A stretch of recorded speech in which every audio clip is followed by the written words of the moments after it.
नमस्कार दोस्तों, आज मैं आपको एक ऐसी कहानी सुनाने जा रहा हूं जो सिर्फ कहानी नहीं है बल्कि एक आईना है। एक आईना जिसमें आप खुद को भी देखेंगे और एक दीपक जो अंधेरे में भी रास्ता दिखाएगा।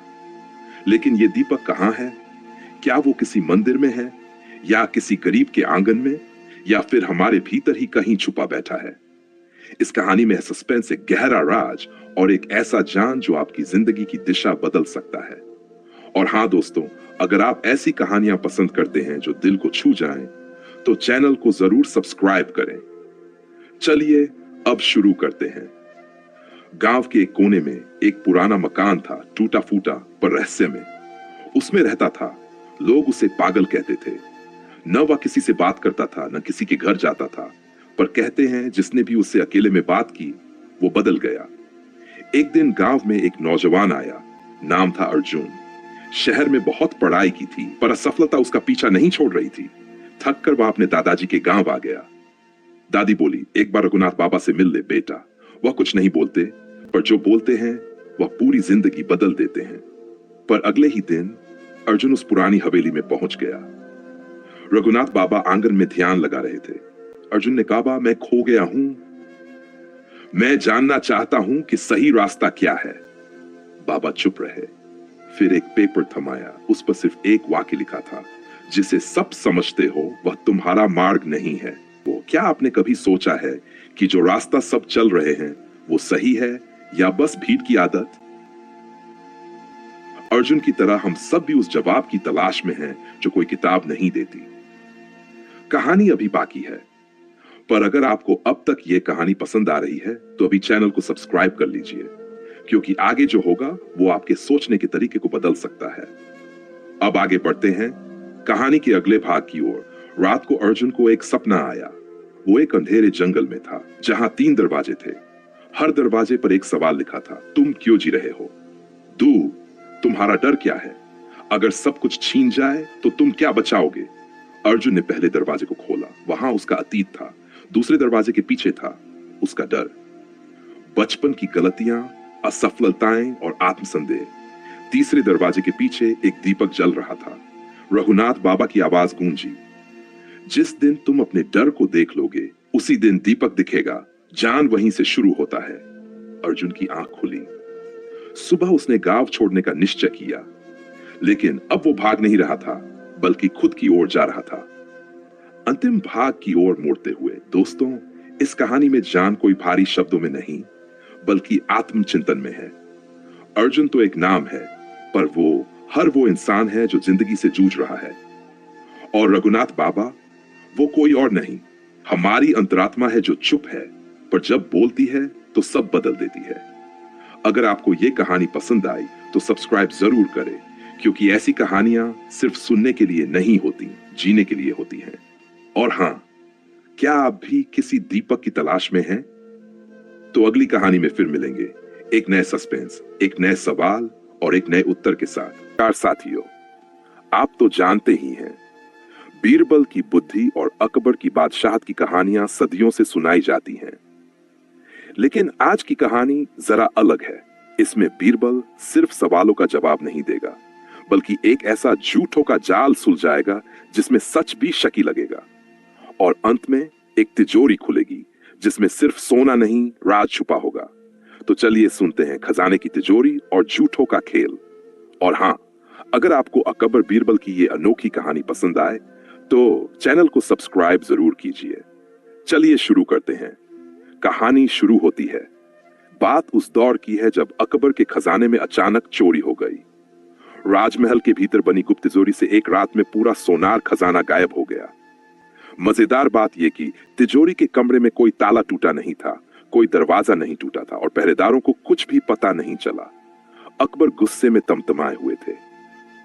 अब बीरबल, ये चोरी उसी ने की है जो राजमहल के अंदर है, कोई बाहर वाला नहीं। लेकिन कैसे और कौन? बीरबल मुस्कुराया। जहां दरवाजे टूटे बिना चोरी हो वहां दरवाजा खुला ही रहा होगा, और जहां दरवाजा खुला हो वहां कुछ न कुछ जरूर छुपा होगा। बीरबल ने एक योजना बनाई। उसने कहा कि जो भी तिजोरी के आसपास ड्यूटी पर था उन्हें दरवाया जाए। 4 आदमी बुलाए गए। बैर, राजा का वफादार नौकर नन्हेलाल, 2 तिजोरी का पहरेदार नासिर खान, महल का खानसामा भोला हलवाई, बाग का माली। बीरबल ने सबको एक ही सवाल किया, तिजोरी के कमरे की चाबी किसके पास थी? चारों के जवाब सुनिए। हुजूर, मेरे पास नहीं थी, मैं तो चाय लाने जाता हूं। मेरे पास थी, लेकिन मैंने 2 दिन से नहीं खोला। मुझे क्या लेना देना तिजोरी से? मैं तो मिठाई बनाता हूं। मुझे सिर्फ फूलों से मतलब है, खजाने से मेरा क्या नाता? बीरबल ने हंसते हुए कहा। चारों ने झूठ बोला और एक ने अनजाने में सच भी बोल दिया। बीरबल ने महल के किचन का निरीक्षण किया। मिठाइयों में एक खास चांदी की परत थी जो सामान्य नहीं थी, असल में वो खालिस चांदी के सिक्कों को पिघलाकर बनाई गई थी। वाह भोला हलवाई, तुम्हारी मिठाइयां तो खजाने के जैसी लगती हैं। भोला पसीना पसीना हो गया। मालिक, मैंने कुछ नहीं किया, वो चांदी मुझे माली छोटेलाल ने दी थी, कहा था कि महल की पूजा के लिए है। अब छोटेलाल को बुलाया गया। हुजूर, मैंने तो सिर्फ फूलों की टोकरियां दी थी, बाकी मैं क्या जानूं। बीरबल ने टोकरियों की तलाशी ली। फूलों के नीचे तिजोरी के ताले की नकली चाबी मिली। अब अकबर हैरान रह गए। तो ये चोरी माली ने की?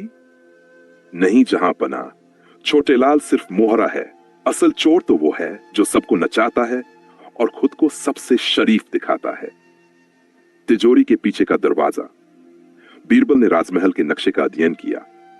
तिजोरी की दीवार से लगा एक पुराना कुआं था जिसे सालों से इस्तेमाल नहीं किया गया।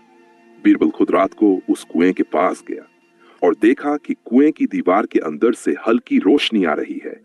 उसने तुरंत दरवाजा खुलवाया और पाया कि कुएं के जरिए तिजोरी के पीछे की दीवार में एक छोटा रास्ता था और उस रास्ते में एक इंसान, नन्हेलाल, वही जो कहता था मैं तो चाय लाता हूं, चोरी के सिक्के के बोरों को किचन की तरफ ले जा रहा था।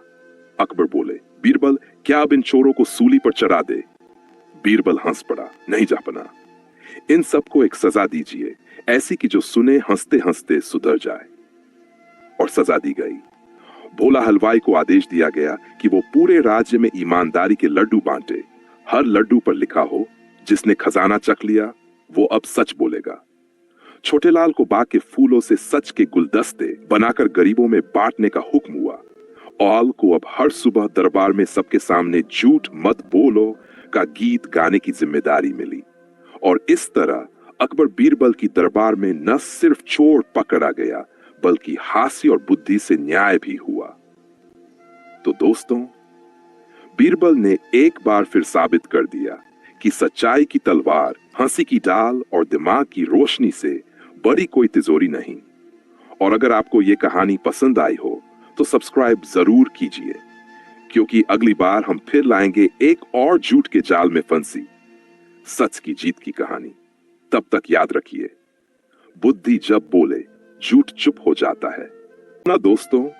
इस दौड़ती भागती जिंदगी में हम रोज कितने ही चेहरों से टकराते हैं। कुछ हमसे बात करते हैं, कुछ हमें अनदेखा कर देते हैं और कुछ बस चुपचाप सड़क किनारे बैठे रहते हैं। आज मैं आपको एक ऐसे ही चुप आदमी की कहानी सुनाने जा रहा हूं जिसे सालों से कोई नहीं पहचानता, लेकिन उसका बीता हुआ कल हमारे आज से कहीं बड़ा है। पहला भाग, अजनबी का कोना। दिल्ली का एक व्यस्त चौराहा जहां रोज गाड़ियां दौड़ती हैं, हॉर्न बजते हैं और लोग अपने अपने काम में लगे रहते हैं। उस कोने पर एक अधेड़ उम्र का आदमी हर दिन बैठा दिखता है। सर्दी, गर्मी, बरसात, हर मौसम में वही एक जगह, वही चुप्पी। लोग उसे पागल दद्दा कहकर निकल जाते हैं। कभी कोई रोटी थमा देता है, कभी कोई उसे धक्का मार देता है, लेकिन दद्दा बस चुपचाप देखते रहते हैं। अब कहानी में आता है अर्जुन, 22 साल का एक युवक जो पत्रकारिता की पढ़ाई कर रहा है। वो एक डॉक्यूमेंट्री बनाना चाहता है शहर के भिखारियों की जिंदगी पर। उसे पागल दद्दा में कुछ अजीब सा आकर्षण दिखता है। वो हर दिन उनके पास बैठने लगता है, उनसे बातें करने की कोशिश करता है। पहले तो दद्दा कुछ नहीं बोलते, लेकिन धीरे धीरे जब अर्जुन रोज आता है, उनके लिए चाय लाता है, तो दद्दा की चुप्पी थोड़ी थोड़ी टूटने लगती है। एक दिन अचानक दद्दा बोल पड़ते हैं, तू जानता है बेटा। मैं अर्जुन चौंकता है, क्या ये सच है या कोई भ्रम?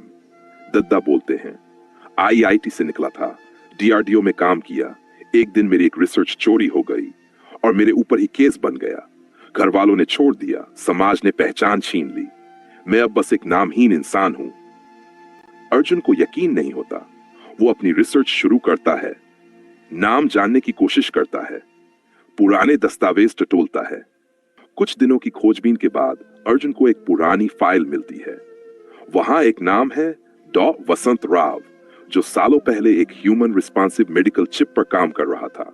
उस प्रोजेक्ट को अचानक बंद कर दिया गया था और डॉक्टर गायब हो गए थे। अब अर्जुन को यकीन हो गया, यही डॉ वसंत राव वही पागल दद्दा हैं। लेकिन असली झटका तब लगता है जब अर्जुन को याद आता है उसकी छोटी बहन को एक बार एक्सीडेंट हुआ था और उसी मेडिकल चिप ने उसकी जान बचाई थी। अर्जुन अब टूट जाता है।